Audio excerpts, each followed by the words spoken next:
in way of self-introduction, I've been involved with software development for a little over 20 years. I've been involved with Agile development. Well, I first started in 2000. I was getting frustrated with the way my company worked, and an executive at my company left, and well, he worked on me and recruited me into this cool new startup in San Francisco. The startup was, you know, they recruited me because I knew an awful lot about the domain and could do a lot of stuff, and they said, we've got this secret weapon, we're using this new process called extreme programming. We've hired this guy named Kent Beck. He wrote a book called Extreme Programming Explained, and that was going to help us build a lot more faster. Now, when I first started working with extreme programming, they said, look, you're going to have to describe your product idea as a bunch of stories. And I thought, that's a stupid term.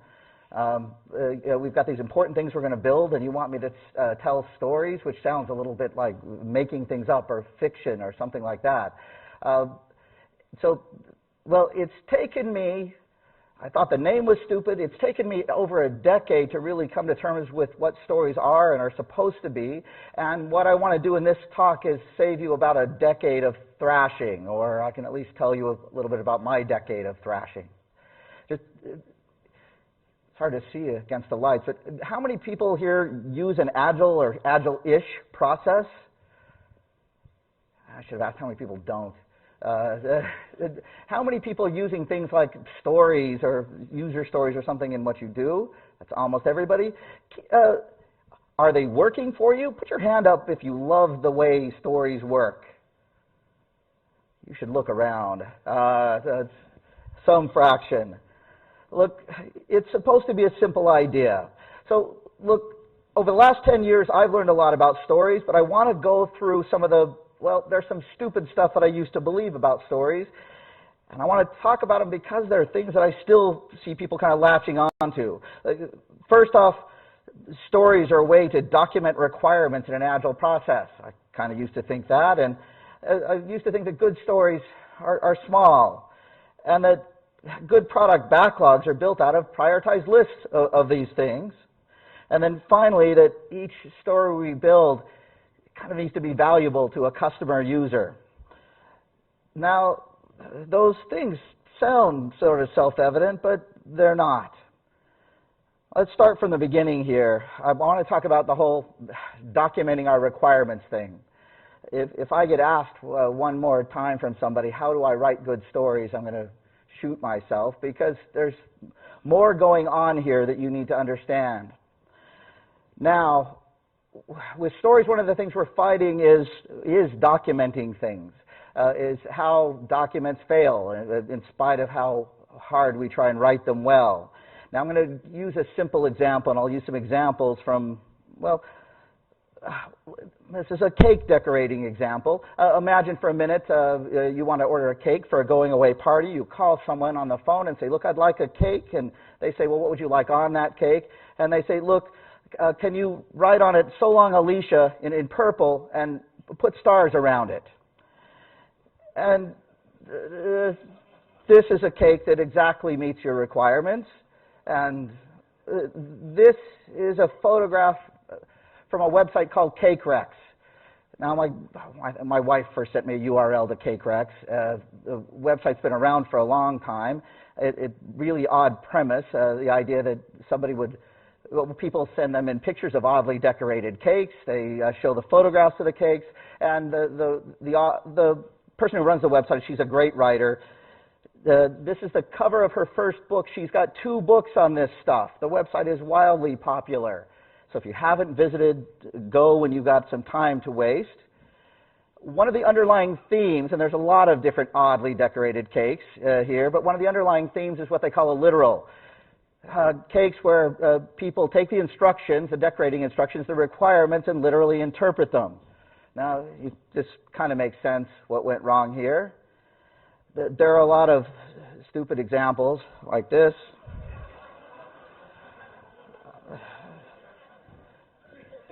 I think this means no, you can't have sprinkles. There's the non-functional requirements. at some at some level, the processes aren't fail-safe. At some level, you think you just can't hire. If you hire dumb people, dumb things are going to happen. No process works where we can hire people that aren't thinking. But these are funny. They're cakes. But I over and over see again, I talk to product people, talk to product owners and product managers, and they're always shocked sometimes at how people can misinterpret things. This is a real example. This is oldish. This is from a NASA project, the NASA Mars Climate Orbiter. As it turns out, the most incorrect thing about the thing was what it was named. It could do everything but orbit. It flew directly to Mars, and people believe it crashed directly into Mars. Now some people believe it flew past Mars. But there were lots of problems with the guidance system, and as it turned out, there were two teams, a NASA team and another team working together on ground control software to guide this thing. It's a NASA project, so there's lots of documentation. This stuff is well documented, but there was a simple a documented problem with exchanging values, and one team exchanging values in the metric system, one team exchanging values in the imperial system, and over time this thing just got off course. These things were well documented, but a funny thing happens when we read documents. Maybe we miss the detail, but look, if we all read the same thing, we can say, yes, we understand, we believe we've got it, but we imagine very different things in our heads. Now, that's Kent Beck, and Kent Beck has a disruptively simple idea to fix this problem. Just stop it. Stop exchanging me documents and tell your story. Stories get their name not from what you're supposed to write, but from how they're supposed to be used. They're an oddly named thing. We're used to thinking about documents, so if we call something a story, we think it's the document we're referring to. But no, he's referring to a different way of working. Now, this is a dead simple idea. It's supposed to be this simple. Look, if there's something you want, write it down on a card or a sticky note or put it in a backlog, put it in a list in Excel. Doesn't matter what you write because we are going to come together and have a conversation. And while you're describing what you'd like to see built, I'm asking questions, I'm listening, and I'm forming a picture in my head of what we could possibly build. That's it. That's all stories were. And when I started using these things in 2000 and 2001, that's all that was supposed to happen. Didn't matter what I wrote or didn't write. The important thing was us sitting together and talking through the details. So let me reiterate, stories get their name from how we use them, not from how we write them. But for better or worse, I see us screwing this conversation part up a lot. This is a Scrum, a backlog grooming session. Does anybody have these in their organization today? Look, so a few, a lot. For a lot of reasons I hate that name, backlog grooming, and I'll spare you that. But this is the way I often see this working. Look, we're going to project something like Jira onto the wall, and we're going to stare at it, and someone is going to run a keyboard, and we're going to talk about these stories, and we're going to try and write acceptance criteria. There's maybe a couple people that are interested in listening, and a lot of people trying to stay interested and trying to stay awake. People are pretending we can't see them using their smartphones under the table. People are doing email and looking at Facebook and pretending that's important. And that guy's not putting up his hand to talk, he's yawning. And I have a lot of pictures when I flip through them of somebody yawning or dozing or other sorts of things. When we talk about having story conversations, that's not the conversation that Kent had in mind. When we're doing these conversations right, there's a quality that we're looking for. There's something special that we're looking for. I showed this picture before. There's a problem we have when we exchange a document. It also happens when we have a conversation or we just talk. We may say the same feature name, we may talk about the same customer, and we may say, yes, we get it, we understand, but we're imagining different things. It's when we start to externalize our thinking, pull things out of our head, draw pictures, you even use big hand gestures, but start to visualize and say more about what we're thinking, that we realize we are thinking different things. And it's not that one person is right or one person is wrong. It's that when we start to combine and refine all the details that we have in our heads, that we end up with something that's more complete. When we leave the room, we may still say the same feature name. We may still talk about the same customer, but we have this intangible state of shared understanding. This is the quality we're striving for, and, well, it's not in the document. It's in our heads, and at some level, it doesn't matter what we write down. We want to leave that conversation having our heads in sync, not the right document. When you're having these kinds of conversations, they look a lot more like this. They have a lot of big hand gestures. There's a lot of pointing. There's a lot of ad hoc drawing, a lot of scribbling of things. And again, it's working this way that builds this shared picture in each of our heads. Good story conversations, that's what I watch for, is people actually going to a wall. And that's a team that's talked about a bunch of small stories. They've drawn a picture for each one. They've written a few bullet points on what's supposed to happen there, and these are fairly small stories. And with every story, they've created something simple that they can point at and something that that helps them remember that conversation. Key to using stories right for me are this combination of words and pictures. A company I like to visit, and just before this, I was arranging to spend some time at Atlassian. How many people in the room use something like, that use Atlassian tools, things like Jira Agile, things like that? So when I walk into a lot of Agile environments, I see a lot of stuff on walls. And what I see on walls are often task boards and burn down charts and stuff talking about our schedule or things like that. When I walk around at Atlassian, I don't see any of that. Atlassian uses Jira. Jira is a ticketing system. Why would I rebuild a task board that's in Jira? Why would I rebuild a burn down chart that's in Jira? But every single wall is covered with stuff. The stuff that's on their walls is the stuff that they build to help them build shared understanding. Because you don't use a tool for that. They're not stupid enough to use Confluence or Jira for that. They need to walk up to walls and point and gesture. And this is a team at the end of the day at Atlassian. They're driving towards the release of a new feature. And they've laid out the screens for the steps of every feature in kind of a chronological order. Something that tells a story of the flow of that feature. They're talking about it, and this is at the end of the day, and they say, well, it's a little rough over here, and they'll write a sticky note with something that needs to be fixed or needs to be changed, and they're syncing each other's heads up. They do this big and on the wall, and they want to leave, at the end of the day, with some state of shared understanding. These pictures are really important to me. These pictures that we build have the quality of a vacation photo. Let me explain what I mean here. I've got to show you one of my vacation photos. And if I were to share my vacation photo with you, you might look at it, well, those are my daughters. This is a beach in Hawaii. You might say, those kids are cute. That's great. But when I look at that picture, I remember a vacation a couple years ago. We were on the big island of Hawaii, and every beach we went to was either really rocky or really crowded or both. And it just wasn't fun. I found something on TripAdvisor, a beach that was really supposed to be really great, but was a little hard to get to. A little hard to get to meant an hour's drive over a four-wheel drive trail, and I wouldn't recommend that in a rental Ford Mustang.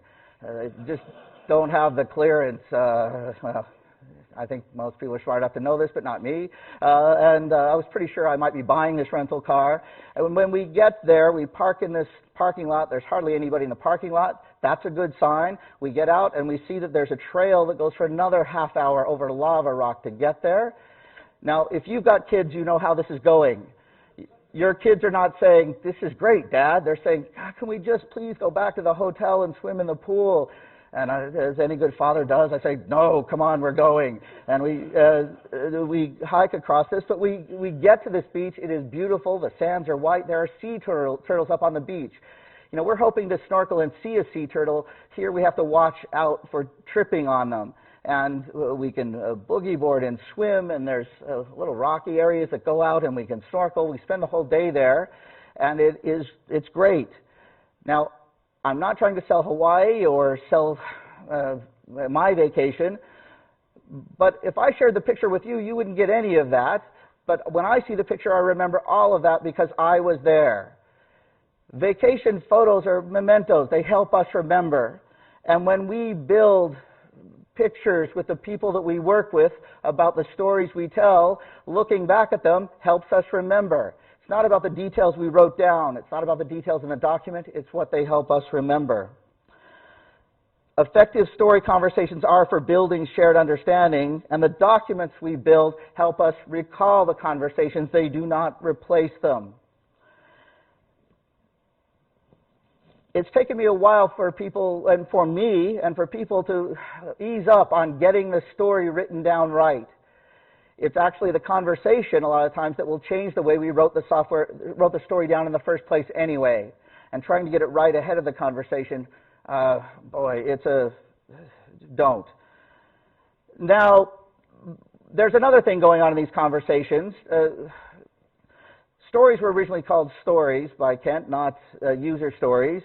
And, well, we need to be talking about not just exactly what to build, but, well, some other things. Now, I've got to share one more cake Rex thing here. It's is that creepy looking? All right, so that's a cake for a baby shower. It is a cake. Now, if I were the person ordering the cake, I could describe it, and I could agree that that's a pretty well executed cake. Look, I couldn't build a cake like that if it's not square and flat. I don't know how to do it, and so I could agree that that's pretty incredible. But part of what we're doing is not just describing what to build, but thinking it through. Now, the problem with this particular cake comes at the time we serve it. Some of you may want to avert your eyes. Nothing puts a damper on a baby shower like asking people what part of the baby they want to eat. And at some level, it's not about what we're building, it's about what happens after we build it. Now, for those of you who saw Gabrielle, I do a lot of hand drawing in class, and one of the things, she already made points about outcome and impact, and I need to draw a simple model that I draw all the time. And I want people to understand that your job in software development is not to build software. It's not to build stuff. Your job in software development is to change the world. Now that sounds kind of lofty. It sounds kind of big. But in fact, everything we build does change the world in some way. And if it doesn't, well, that's a problem. The way this model starts is we look at the world as it is now. And if we specifically look at the people that are using our product, we might find people that are unhappy, people that are worse than unhappy, that are mad, and people that are confused or frustrated. It's watching those people working with our product. Well, that's what gives us ideas. Now, we might, if we're building a startup, those ideas might be for whole new products, but most of us have existing products that we work on and with. So what we come up with are ideas for more features or enhancements. Those are the things that we eventually start referring to as our requirements. I'll come back to this a little bit. It's important to remember that a requirement is just another word for our good ideas that we think solve people's problems. Now, if we carry this story forward, I don't care if you're using Agile or some other process, you eventually take those ideas, you translate those into something that you can ship, some piece of working software that, well, puts those ideas into code or a product we can deliver, and we deliver those into the future, into the world later. What we hope is that those people that were unhappy before are now happy. And some of those people are happier than other people, and we know that there's just some people you just can't please. The important words I want to pull out of this, or tweeze out of this, is that Everything between this idea and this delivery of some working software, that's what we call output.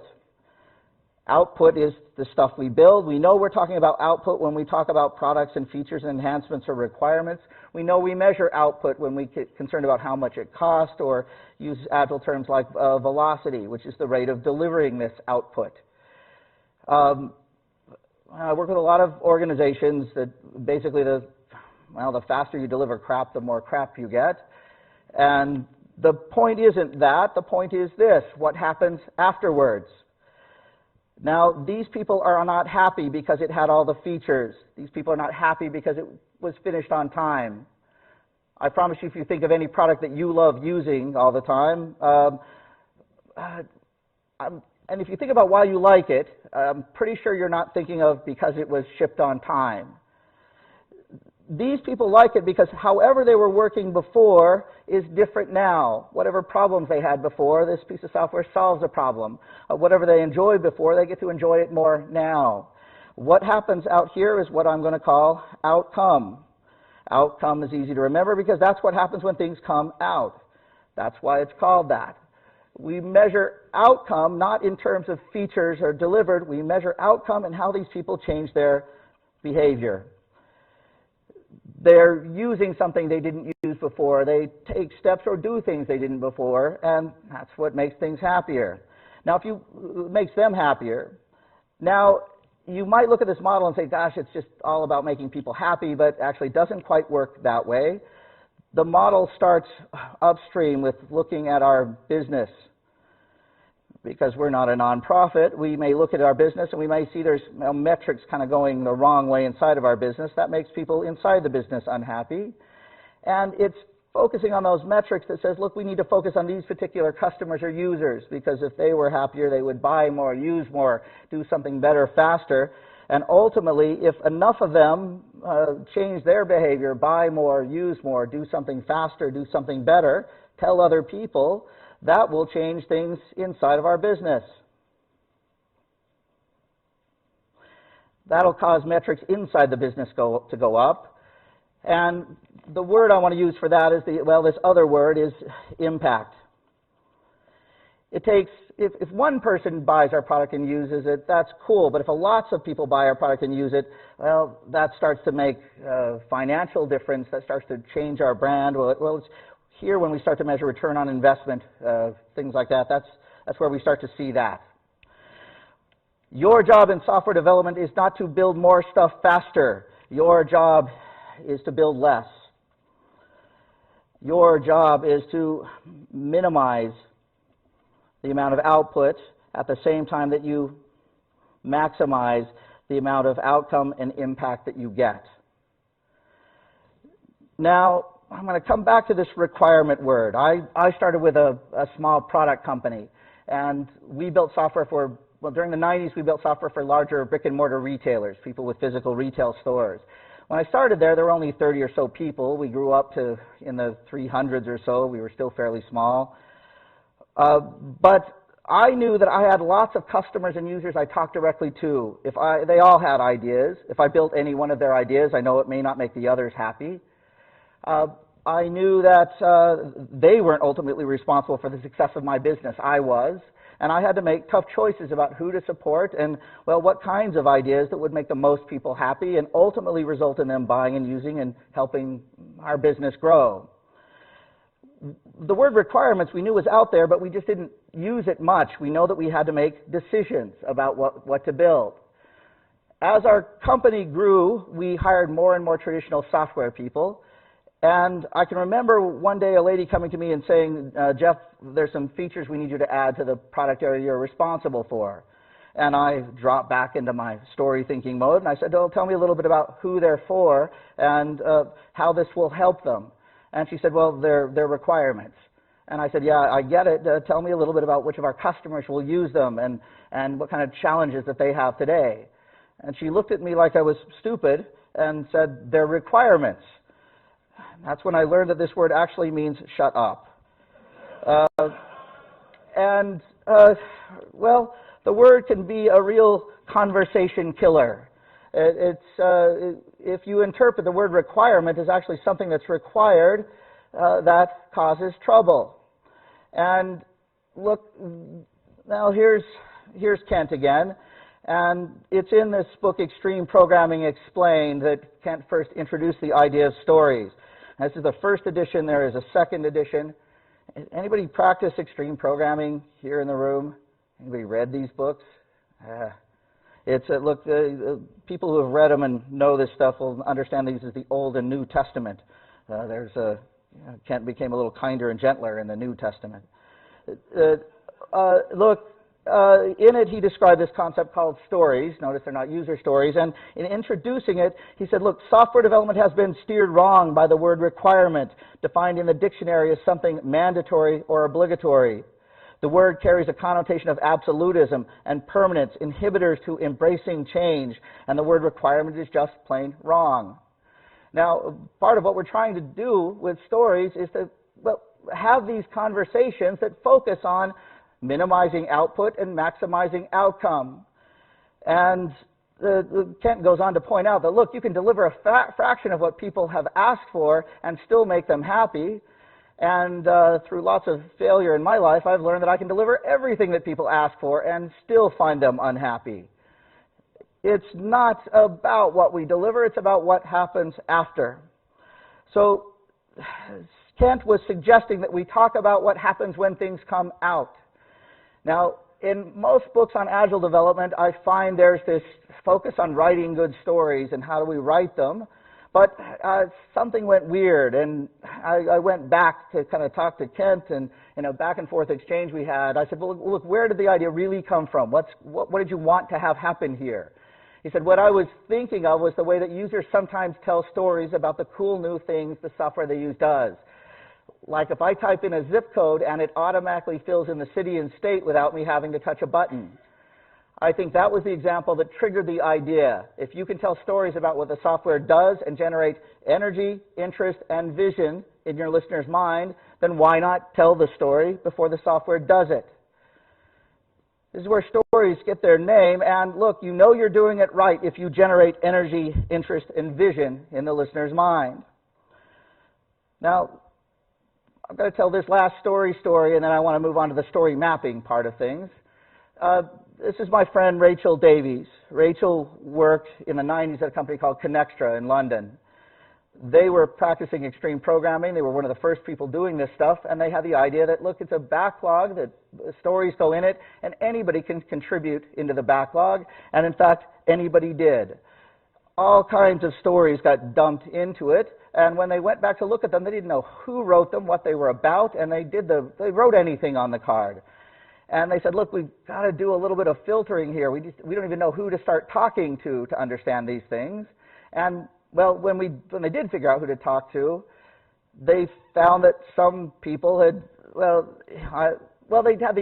second thought, that is a very good idea. Maybe I shouldn't have put that in, kind of thing. They wanted people to think things through a little bit more. So they came up with this clever idea. They came up with something that is a good conversation starter. Now, this is an example of one of their story cards. I want to point out the most important thing about a story is a good short title. Anybody who uses uses a story template, I see them constantly dropping that title off. But boy, if you've ever had to read a backlog that all start with the "as a user I want to," you notice that's a real pain. And well, it's like trying to find a book in a library where you don't have any book titles, only short descriptions.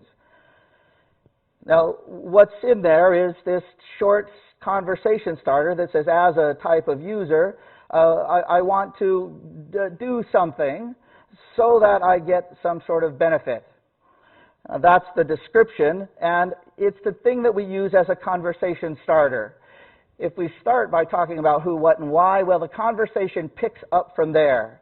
This doesn't end the conversation, it starts it, and there's a lot of right ways to do this. If we focus discussion around, well, who will use the product, and, well, what happens later? Imagine it's later. Imagine these people have this product, and tell me a story about what they're doing later. And Tell me how that's different than what they're doing today. And ultimately, how them doing that changes things in our business. That's what good story discussions are supposed to be about.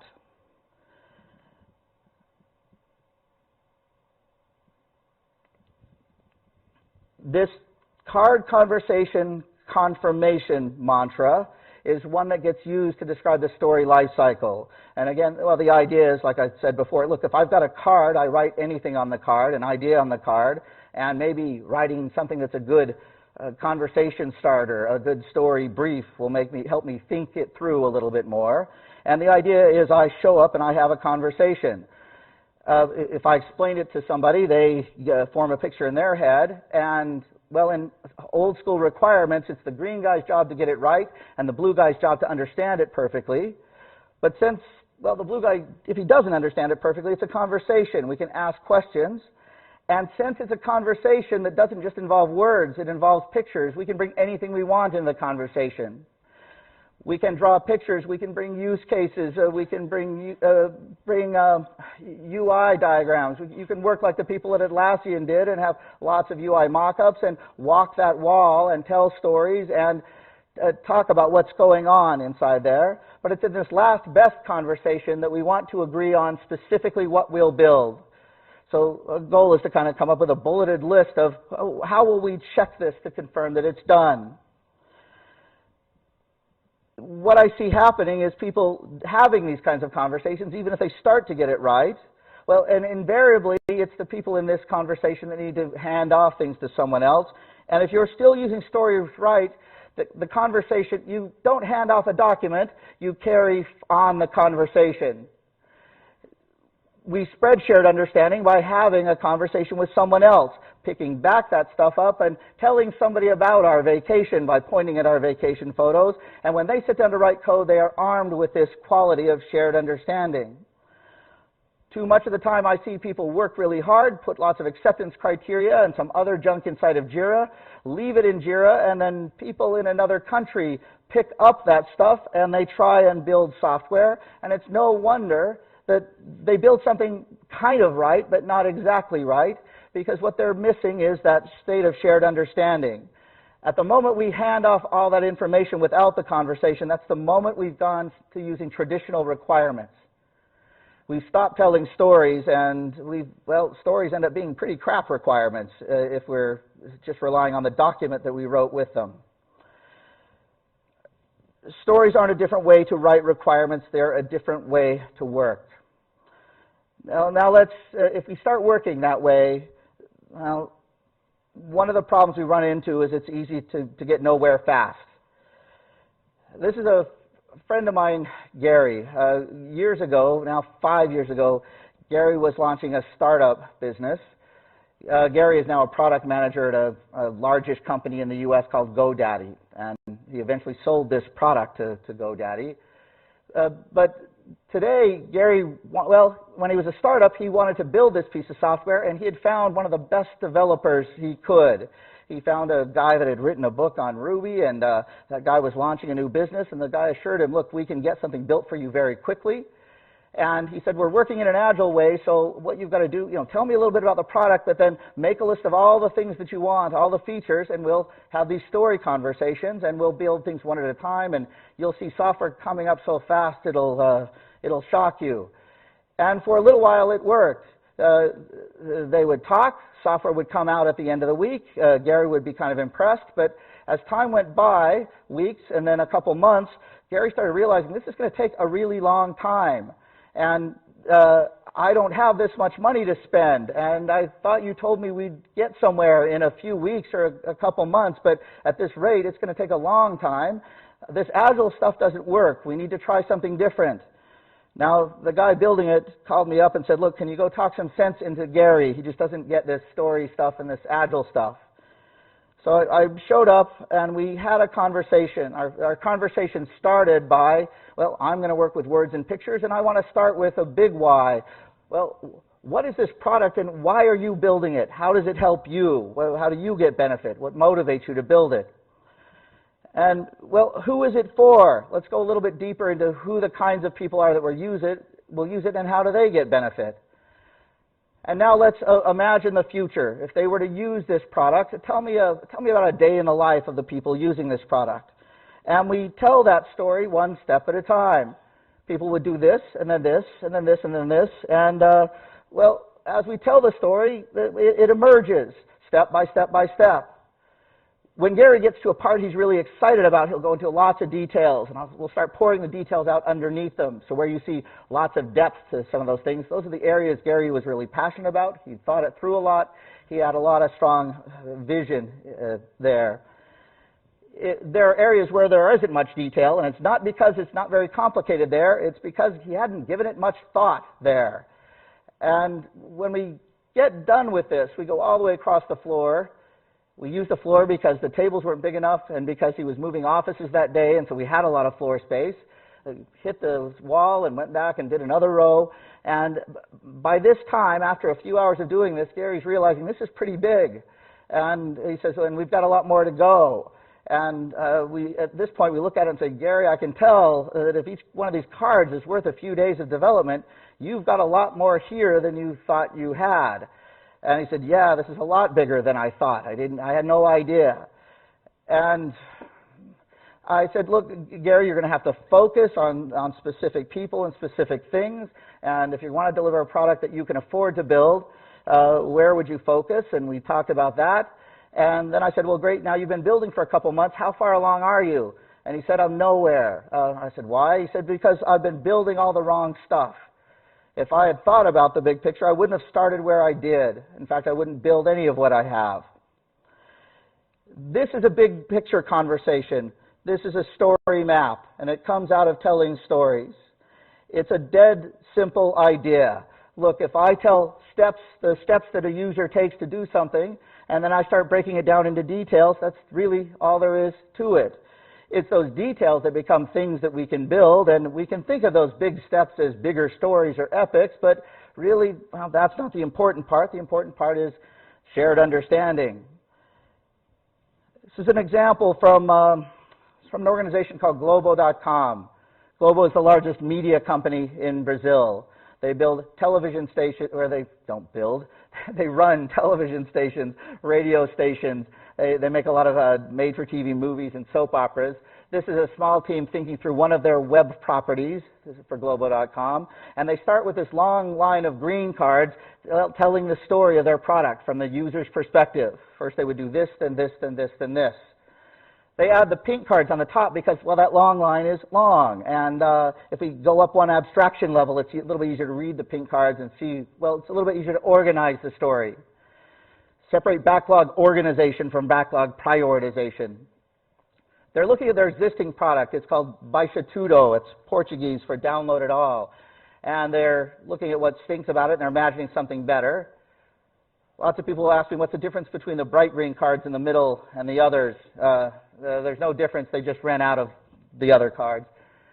But if you watch the way that these folks work, this map keeps getting bigger and wider, and they keep telling and retelling the story. See, there's a lot more of those bright green cards now, and there's a lot more depth to this thing. As they get the breadth there, they get the whole story, now they start dropping down and getting the details. They get a sense for whether this thing is complete, whether it's whole, whether everybody is supported. And, well, for Baixa Tudo, this is a story about downloading shareware software. There's a story in there that says, look at the top downloads. Well, what does it look like to look at a list of the top downloads? And they start to move one step deeper. They start to say, okay, the stories are about what people are doing, but what does this look like?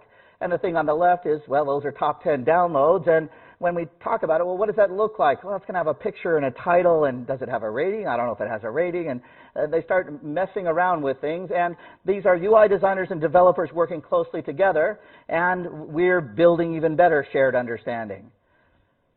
The goal of working, they're super boring when they're sitting at a table, but the goal of working this way is building shared understanding. They're not going to build until their heads are on the same page. And not on the same page about one little part, but, well, on the same page about the product they're building. As I came back with them, to work with them, they're starting to run into some of the inevitable problems that everybody has. By now they've run out of white cards, and there's a whole bunch of yellow cards that they fatten this thing up with. There is always too much to build. Let me tell you a too much to build story.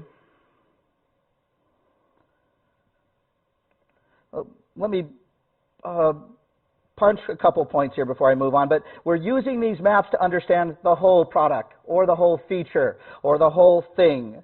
We use mapping as a rock-breaking tool. If those stories are big rocks, we need to break those things down into the small parts. It's where we make the best decision.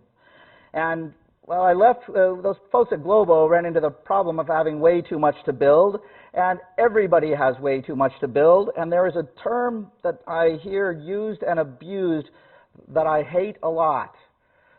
How many of you use the term MVP in your organization? A few. Look, it's a term that has a lot of fishy definitions. It stands for minimum viable product, and I could take another 45 minutes to talk about that one. But one of the good things about seeing the whole picture is we can start to make better sense of what is minimum and viable. This is another big backlog from these folks at Globo. It's spread out all over the wall. It goes another several feet past what's in this photograph. When I was working with them this day, I came to I move around from team to team, and when I got there on that Monday morning, they said, look, work with this group. They're in trouble. They really need a lot of help. And when I showed up in the room, it wasn't one team. It was a whole bunch of teams, and they were working on a rebuild of an underlying content management system. So lots of teams had to work together to do this. They all had built their respective backlogs, and they were thrashing to try and figure out how to plan or how to synchronize deliveries. And I said, look, you can't, you've all got paper backlogs. You know the drill. You're not going to get on the same page. You're not going to build this quality of shared understanding until you can all see it. They looked down and said, yeah, okay, we know. And by the end of the day, they had extracted everything from their backlog and got it onto the wall. In the process of doing this, they find holes, they find gaps, they found stuff that they hadn't thought of when they tell the story of, when they think about the world as it would exist with the software in it and tell that story, there's things they didn't think of. They also found lots of overlap, areas where they had overlapping concerns, where both groups thought they were doing something, and helped them kind of figure out the dependencies, helped them figure out who was going to talk about who was going to do what. And by the end of Monday, they were thrilled. They could see it. Now, when I came back to check in on them Wednesday, they were thrashing and upset and frustrated again. And I asked, what's wrong? And they said, well, look, we've given this a hard look, and this is going to take way too long to build. And I said, how long is it going to take? And they said, it's going to take a year or more. Now, does anybody here know anybody from Brazil? Anybody met someone from Brazil before? These are, they are optimistic people. Do you agree with that statement? When a Brazilian developer tells you a year or more, it means somewhere between 2 years and never. And I said, look, I know your owner, the CEO of the company, and he's not going to be happy if things take more than a few months. And they said, yeah, I know. We've got to go live for something for Brazilian elections. Well, when is that? Well, that's in 4 months. We have to be ready. Well, you're not going to get a year's worth of work done in 4 months. And they said, yeah, we can't do all this, but well, we started talking about what does it look like if we are successful with a go live for Brazilian elections. We talk about that. We focus that outcome to, well, it means the news website is live, and we have lots of streaming, rapidly updating stories and videos and real-time charts and things like that. But yeah, we don't need all the soap opera websites and other things. So we can't roll out the whole content management system, but let's focus on the new things we need for the news system. We pull out this blue painter's tape that I travel a lot with. We throw tape lines on this thing, and we start slicing this thing up. We start moving things up and down into different slices, and the air comes back into the room, and the air comes back into this map. And, well, what we've got here is a minimum viable product, but what words like minimum and viable are relative to a particular target audience, a particular target user, and a particular target outcome. Without knowing that, I don't know what minimum is. And it's this kind of outcome-centric thinking, as Gabrielle talked about. That's the trick to prioritization. We don't prioritize features, we prioritize outcomes. And when we start thinking about how to lay out a roadmap, we start thinking about the outside world and what we want to see happen when, and that's what helps us build a little bit better roadmap. So a minimum viable product for me is the smallest product I could build that helps me reach my desired outcomes. It is not the crappiest product that could possibly work. And, well, if you deliver it and people hate it, that's not viable. That's less than minimal. And here's the real challenge, is we don't know if we're correct. This is a hypothesis. It's our best guess. We don't know if those outcomes happen until things come out, and we can start to measure if they don't. I'll leave you with one strategy that we use in maps a lot. Look, if we've got a hypothesis, and this is a visualization I'm going to step through from a guy named Henrik Nyberg. Henrik is with a consultancy called CRISP in Stockholm. He's famous for, if anybody's watched some of these Spotify videos that show how Spotify's process works, Henrik does all those things. He's a great, smart guy. And, well, one of the strategies he articulates pretty well is this idea that if I have this hypothesis, that if I build this, we'll get this outcome, and ultimately our company will see this impact in terms of dollars. And if I were to try and figure out how to deliver this incrementally, one way that doesn't work is to break that big thing up into small parts and deliver, well, if my outcome is seeing something that people drive and enjoy driving, or that's not going to work, and, well, that doesn't get us there, and still not there, still no good outcome there. And finally, if we deliver the whole thing, we can start to get an outcome we can measure. Now, that's one way to go about this, but if we are trying to find, well, in that way, I don't know if what I delivered was minimal or way too much. One of the strategies that works is to start small. Start with something we think might be. There's a smaller hypothesis about what's minimal and viable, and if I deliver that to a smaller audience, to a smaller group, and I measure, look, is that helping you with your transportation issue? No, not so much. I fall off a lot, and I got to go a lot farther than I can get with this thing. And, well, we fixed the falling down a lot problem with this extra handlebar thing, and yeah, it still doesn't help me travel the many kilometers I've got to go to work. And, well, how about this solution? That's pretty good. That's better, but yeah, I'm really tired and sweaty when I get to work. And how about this? Well, actually, this is a blast. I love getting to work this way, and that's pretty good. Now, we can plow on past that, but it's somewhere around there that we started to smell what was minimal and viable. And it's looking holistically at the product that helps us start to detect these things. This is a friend of mine, Eric, and he's using a map to incrementally release, to move towards minimum viable. And, well, what he's got on the left-hand side is his backlog. It's prioritized and organized. Organized as a map so we can tell that it follows the flow of what people do, but it's prioritized top to bottom, and it's sliced into what are minimal viable product releases for him. What's on the right is a traditional task board, and they move things off and onto the task board as they start to execute. But look, that first release, where Eric is at right now, he's about there. He's releasing to a very small set of customers and working with them directly to evaluate whether this product really is minimum and viable. And what he's got planned out are a series of releases that scale this thing up. He is searching for minimum and viable.